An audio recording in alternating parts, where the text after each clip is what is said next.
Hello everyone, কেমন আছো তোমরা সবাই? আশা করি সবাই তোমরা ভালো আছো। আমিও খুব ভালো আছি।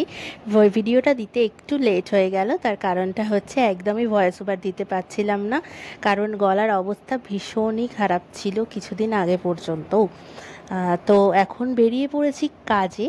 তো এই যে ভিডিওটা দেখছো, এর ফটোটা আগেই আমি তোমাদের সাথে শেয়ার করেছি। তোমরা অনেক ভালোবাসা দিয়েছো ফটোটায়, অনেকে মেসেজ করে, ফোন করে, তারপরে অনেক কেউ বুকিং করেছো শীতকালের জন্য।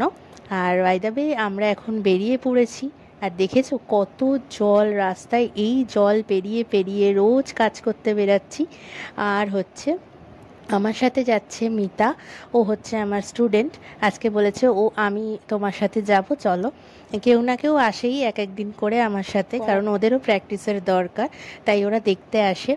দেখাটা খুব দরকার মেকআপ বা যে কোনো শিক্ষার জন্য, চোখে দেখা দেখে শেখাটাও খুব দরকার। সুন্দর সাজিয়েছে গো। আর গাছপালা আছে তো ওই জন্য আরো ভালো লাগে, লালটা ফুটে। আজকে যার বাড়ি এসছি সে কিন্তু ছোট্টবেলার পরিচিত আমার।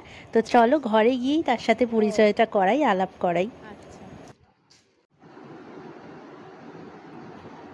আজকে অনুরাধাদির কাছে এসছি। অনুরাধাদি বলাটা ভুল, বেশিটা হচ্ছে আমার হিন্দি আন্টি।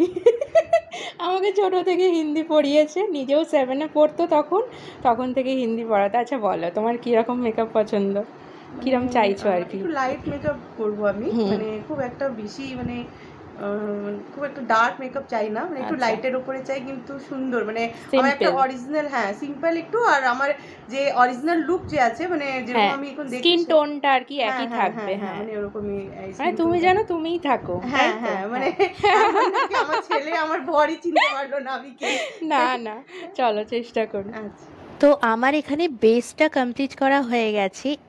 এই স্কিন টোনের ওপর কাজ করতে এত ভীষণ ভালো লাগে, আর আউটপুটটাও এত সুন্দর আসে এই স্কিনে কাজ করার পরে। সবচেয়ে ইন্টারেস্টিং পার্টে এখন চলে এসেছি। অনুরাধাদির চুলটা এই টাইপেরই ছোট থেকেই, তো যেহেতু আমি জানি একটা সেট করে এসেছিলাম কীরকম হেয়ার করব।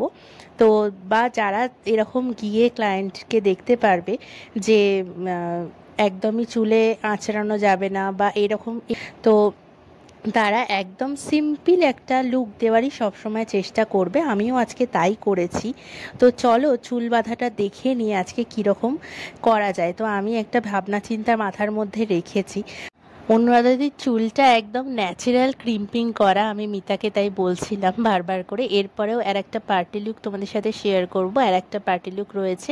তো তোমাদের ফিনিশিং লুকটা দেখাই কীরকম হলো পুরোটা। তোমরা কমেন্ট করে কিন্তু অবশ্যই জানাবে তোমাদের কেমন লেগেছে। আর যারা যারা চাইছো যে আমাকে বুকিং করবে, তারা স্ক্রিনে দেওয়া নাম্বারে ঝটপট করে বুকিং করে নাও, কারণ শীতকালের বা পরের বছরের বুকিংগুলো কিন্তু এখনই নেওয়া হচ্ছে। আর ব্রাইডাল বুকিংও চলছে, সাথে সাথে পার্টি মেকআপ, সেমি ব্রাইডাল, বিভিন্ন ধরনের মেকআপের কিন্তু বুকিং নেওয়া হচ্ছে। তো কেমন লেগেছে আবারও বললাম, তোমরা কমেন্ট করে কিন্তু অবশ্যই নিচে লিখে যেও, আর কি কোথা থেকে দেখছো আমার ভিডিওটা অবশ্যই লিখে যেও। চলো তাহলে তোমাদের নেক্সট একটা লুক শেয়ার করি তোমাদের সাথে। আর অনুরাধা দিদি প্রচণ্ড পছন্দ হয়েছিল, আসলে যেরকম সিম্পল লুক দেখে থাকে সবসময় আমার, তো সেই রকমই একেবারে চেয়েছিল। তো বলছে ভীষণ ভালো হয়েছে, এমনকি পাড়ার সবাই ডেকে ডেকে বলছিল যে ভীষণ ভালো হয়েছে। তো সেকেন্ড লুকে চলে এসেছি আমরা, সেকেন্ড ক্লায়েন্টের কাছে। আন্টি ভীষণই মিষ্টি একজন মানুষ। আর এখানে মিতা বলল আমি একটু ব্লেন্ডিং করি, তাই জন্য আমি প্রথমে প্রোডাক্ট লাগিয়ে দিয়ে তারপর বললাম এটাও একদম একটা ন্যাচারাল লুক করেছি, কিন্তু গ্লোয়িং। আন্টি একদমই চাইনি যে অনেকটা কন্ট্রোর, অনেকটা ব্লাশার, কিচ্ছু। তো আন্টির মুখ থেকে একটু শুনে নাও তোমরা যে কেমন লেগেছে আন্টির সেজে। চলো শুনে নি কেমন লাগলো সেজে, বলো। কি ভীষণ ভালো লাগছে। আমি আমার যখন কোনো জায়গায় যাবো ভাই, বাবা এটাই অনেক বড় পাওয়া জানো তো আমাদের, জীবনে ফার্স্ট। কিন্তু তোমার খুব মিষ্টি লাগছে, আর তোমার স্কিনটা এত ভালো যে এমনিই গ্লো করছিল সাজানোর আগে, সত্যি কথা। একদম খুব ভালো, তুমি নিজেও ভালো খুব।